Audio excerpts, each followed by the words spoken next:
So lived trauma is different for every single person.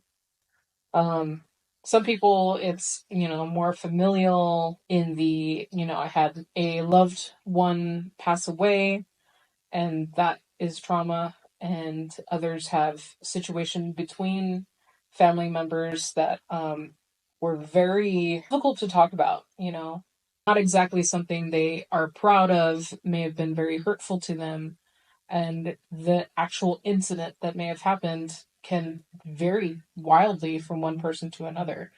Um, on one part, there's perception to be had, and on another part, these types of things should not happen to humans, kind of a situation. But when we're talking about trauma, we're talking about that thing that has happened to you personally that shades the way that you live life, that you perceive circumstances, sometimes even just the way that you perceive words. But yeah, it's a significant event that shades things in not typically the best light. Do we want to delve into like the effects on the body, or do we just want to talk about, I guess, like what aspects of trauma are we trying to talk about? Because I mean, we kind of started talking about what do you know about trauma, which like I think it's too broad. I think that's why it kind of happened the way it did. What do we want to achieve talking about trauma? So, I mean, do you want this to be educational, or do you want this to be like a fix it, or do you want it to be like, yeah, one of us? So, just relatable. I mean, is this not the kind of thing you guys just sit around and talk about? I guess I have a lot of friends that are, studying psychology or are therapists, so this is not an abnormal conversation for me. Normally, when it comes to trauma, it's because like I notice in someone they're struggling with something, and you're like, well, what happened that shaped the way you're acting now? And you're like, well, this. So then you usually find out that something happened that made them the way they are, and it's something they struggled with since they were like a teen, and like they're still struggling with it in their like 30s, 40s, 50s, 60s, 70s, like a lifelong struggle because there was no definition or understanding of what trauma did to the body and to the mind, and in that essence, also spiritual body. Like I can talk about energy healers' perspective on trauma, but like I just don't know what perspective. Certain questions are going to elicit my analytical brain, and certain ones will get the creative spiritual brain. Trauma's tricky because sometimes the attempt towards love is a creator for trauma. Um, Sometimes the absolute absence of love is the thing that creates trauma. But yeah, personally, my mom died when I was 16, 15. Car accident. I mean, we won't talk too much about that, but at a formative age, yeah, didn't have a mom around to talk to. Before she passed away, she spat in my face. Not a lot of people know that my mom spat in my face before the day that she got hit by the car. But why? Well, oh well. So my mom and my dad didn't always get along amicably. So there were cops at the house, occasionally. And so she was the aggressor in this incident and threw a knife at the window. From outside the house, threw it at the window towards the house, towards where people were. 911 was called, and the cops deemed it a unsafe. Actually, I don't know. This is my kid brain telling me what the incident was. So she was the one that was not allowed in the house. Next day, going to school, my dad says, if you get home and your mom's inside, don't go inside. If you get home and she's not inside, don't let her in. So, I mean, those were my instructions. So we got home, me and one of my sisters, and my mom tries to come in the back door, and so I hold it shut against her, locked, so she couldn't unlock it. And she's through the window, she spit in my face. So I closed the window and she walked off. And then the next thing we heard hours later is that she was hit by a car as she was crossing the street. So I say that without much emotion, but yeah, imagine living your life. Shoot. I mean, we talk about self-worth, right? If your own mom spits in your face. That action had nothing. I mean, everything to do with her, nothing to do with me. This is true, but Never having thought that way before. I'm the type of person that, well, my mom spat in my face. I couldn't talk to other people about it, so I traumatized myself, right?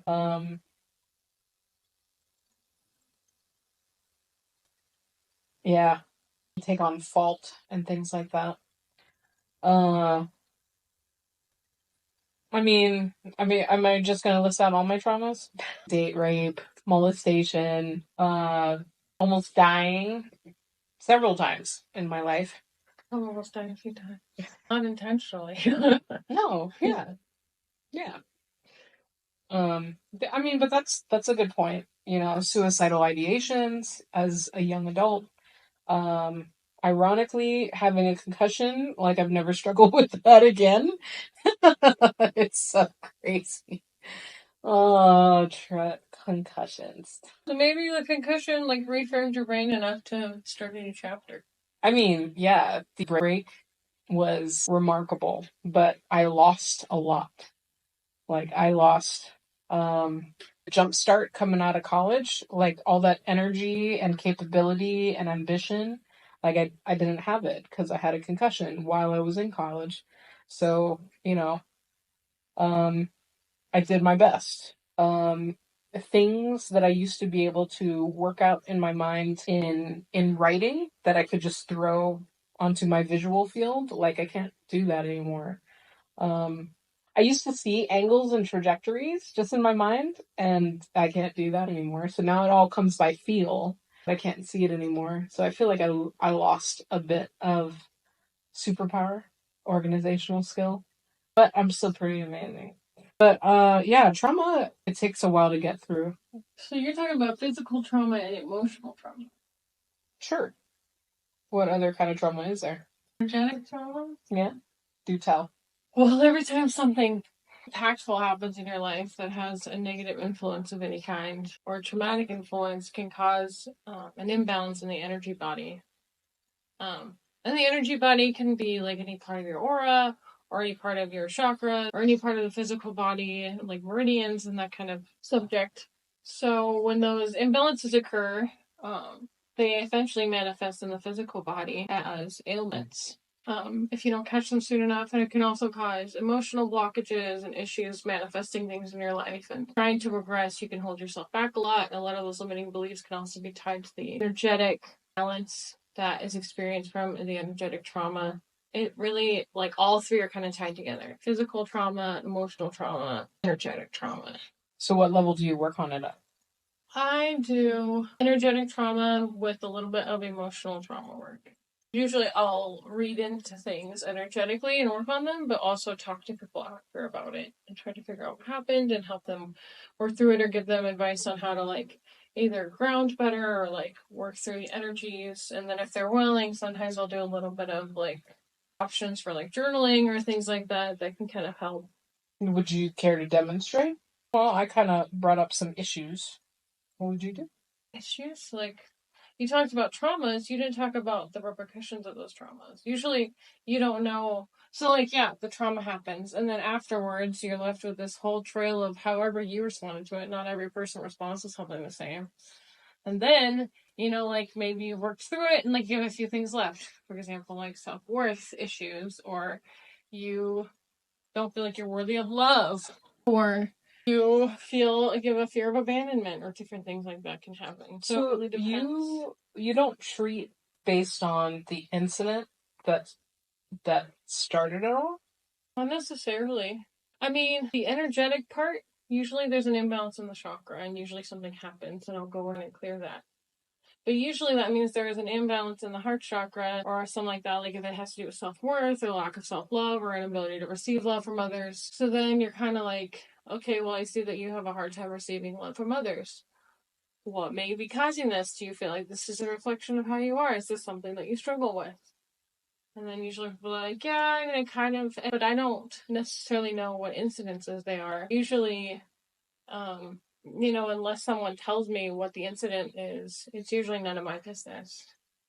And that's kind of how the energy for me is, unless someone specifically is like, what issue is it that I experienced that specifically caused it? And then we can kind of go back into it. But if it's just a generalized energy healing, I don't delve into the actual situation itself unless someone wants to talk about it. Sure, but we are talking about trauma. So, in a trauma sense, does that pop out first, or do you do the energy healing and find out that there is a trauma? Usually that's what happens. It happens with energy healing first, and then they start spilling their guts. Usually what happens is that I'll do a clearing or a review, or I'll do like a tarot, which usually I'll use like a specific deck to pick out what chakras need the most to work, so I'll focus on those the most. Usually though, unless it's people I know really well, their traumas don't pop out. There was someone I knew though, his chakras I was working on, and due to sexual abuse and various like rape and things like that occurring, it did show up in their chakra and I was able to hear it from the chakra. I didn't relive their event or anything or really know what happened, but I heard it and I was like, did this happen to you? Do you feel like you have a hard time loving yourself now? And we did some healing on that and kind of sat with it and gave her some meditative ideas. And like usually chakras will have words or affirmations that they want you to say to kind of counterbalance the energy that you're feeling. And usually there's like a tie or like someone related to it or, like self-worth, or it can really be anything. It depends on the person, That is different than the way I practice. Like, absolutely. I've never. How long have you been doing that? I mean, like tapping into 3 or 4 years. Doing a body scan and having the chakras like talk to you. Did that just come to you naturally? Yeah, after I did my Reiki class, all that stuff started coming up. When I did Reiki, like, yeah, things come up like a shamanic. I don't know how to say it. Like I don't want to say vision, but yeah, it's like a visual scene. Oh. So So in the beginning, I would get like words lodged in a chakra. Imagine you're looking at a chakra and like the word like rape is like halfway lodged in there. You're like, wow. You pick up the word and you're like, shake the word a little, throw some energy at it, and you're like, okay, it's just a word. And so then you ask the person about it. That's how it was in the beginning. Now things are a little bit different, but usually when it comes to trauma stuff now, it's more like, hey, I think that dealing with this will be good.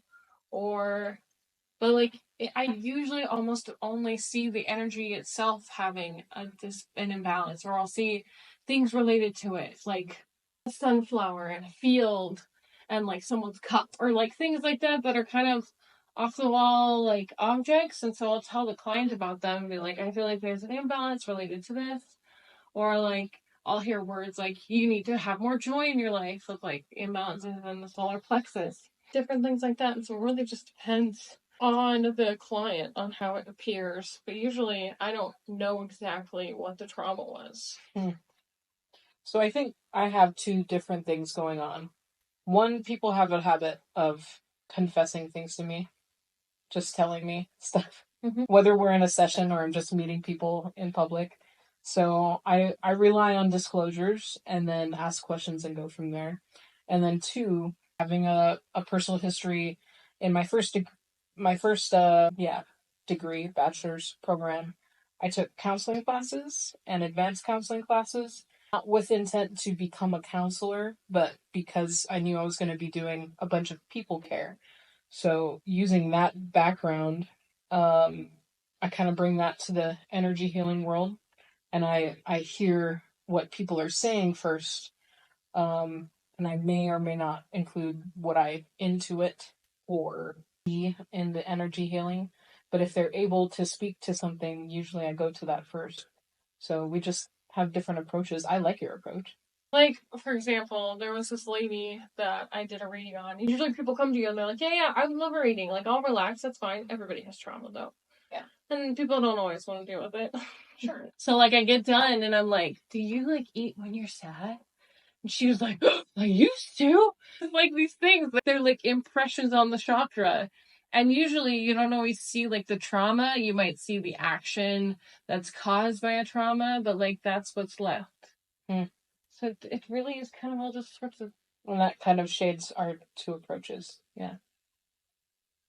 So now that I know, like from the flying program or different things, I know the approach of the neurology behind it and how the brain functions. I try to peel back the onion a little more, like, hey, I see that, in your chakra, there's an imbalance of you being able to receive love. Would you say that you have a hard time accepting things from others? And sometimes people are like, no, I don't have that. And people are like, oh, yeah, I do. Wow. And I'm like, okay, well, what would happen if, you worked through that and you were able to receive love from others? What could that look like? And you kind of start, and that's how I've started peeling it back now. But it always starts with me seeing something in an energy field. Is that weird? No, like I'm trying to formulate a question because you approach it so matter of factly because you just saw it and so you just stated. But I'm wondering, going through your own traumas can make some of us feel like we can't ever broach the subject because we know how painy it is for us. And so we are overly soft with others and kind of Yeah, I did that in the beginning. But now it's like, if I do a reading on someone and I don't tell them what I saw, it's kind of an injustice. Sure. And I just tell them what I saw. Sure. If they don't, then they don't resonate with it and they go about their day. That's what you see. Yeah, that's what you see. But have you had anyone point out your traumas to you and that was fine for you? That they pointed out and just kind of walk off? I mean, if you're having an energy healing session, that's kind of what happens. Unless you don't want to know what they saw, which sometimes people opt for. Like, sure. Hey, do you want to know what I saw? Sure. If you don't want to know what I saw, then... Well, because some people have tools and some people do not have tools. Some people have resources, meaning that they may be seeing a therapist, a psychologist, or they have a support group, and some people do not have those or have not set those up. Some people have, a very supportive, they're in the different life, right? So they're in a safer place to process their feelings. And some people are in the middle of it. What I would say, though, is that usually energies won't show themselves unless someone's ready to perceive it. Okay. So if someone, for example, is dealing with something and they're not ready to deal with it, the most I'll get out of that chakra or possess to tell them is like, hey, it would be great if you grounded. I think that would really help. Or, hey, I'm seeing that your chakra, your solar plexus is having a hard time. Have you been having stomach issues? Like, have you gotten an allergy test lately? Maybe work on your diet. Things like that versus like telling them to deal with the trauma. I kind of help them deal with the symptom till they're ready to deal with the trauma. The chakras and stuff don't reveal things unless they're ready to be heard. That's probably important for people to know that when you're in an energy healing session, even if it's just you're getting a body scan, what your chakras might bring out in that session is something you're actually ready to deal with. So, yeah, don't worry about the things that are not ready. If it's coming up, you are ready to deal with it. It doesn't mean it'll be comfortable, but you're ready. I did a session with someone, and I don't know how much he was really ready for, but I kind of walked him through meditation and stuff like that. And even though he was going through like suicidal tendencies a few months after, he texted me later and was like, hey, it was really helpful, those things. Like, they helped me get through this mind space. Just because I kind of was able to see there was an imbalance, and I kind of walked him through kind of getting out of his own head. Like, maybe I didn't go through the trauma specifically, but those tools help. So eventually they're able to get to the space where they can deal with it themselves too. Usually, so I try not to leave something without giving them a solution. So it's not like I'm going to be like, you have trauma. Good luck. It's usually like, try these affirmations, try meditating on this, try thinking about this. And I would say that the relationship you and I have with that kind of stuff, usually I'll just kind of point things out to you because I know that you're going to deal with it how you want to in your own energetic space. But other people that I don't know anything about, I'm like, usually I'll get guidance on specifically things they could do that would help, whether it's a burning ceremony or journaling or jumping up and down or singing a song or like screaming at, the top of a mountain or like going on a backpacking trip for solidarity. There's usually a solution or an option given or tools provided instead of the trauma specifically. So let's say you're a new energy healer, a new one. So you're learning these tools, and then whether or not you have some lived trauma that is dealt with or not, someone you're working on, apparently something traumatic comes up. What I'm hearing from you is that they should Not worry about bringing it up because it came up because the client is ready to hear it. It may not be comfortable for them to hear, but they're ready. So that's one. You also need to ask the client if they want to hear what you have to say.